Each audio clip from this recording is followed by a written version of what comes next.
नमस्कार विद्यार्थी मित्रांनो, तलाठी भरती परीक्षा 2023 मध्ये एक प्रश्न विचारलेला आहे.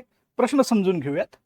खालीलपैकी कोणत्या स्वातंत्र्य सैनिक आणि सुधारकाने तरुणांना शिक्षित करण्यासाठी ऐक्यवर्धिनी सभेची स्थापना केली?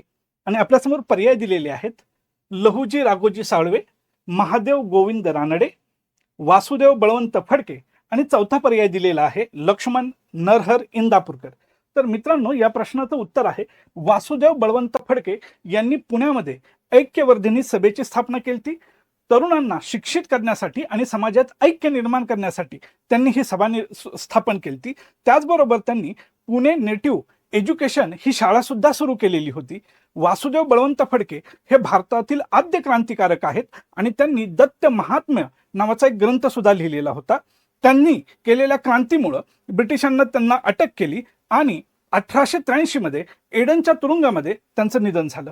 अशाच प्रकारच्या माहितीसाठी तलाठी फॅक्टरीला नक्की लाईक करा. धन्यवाद.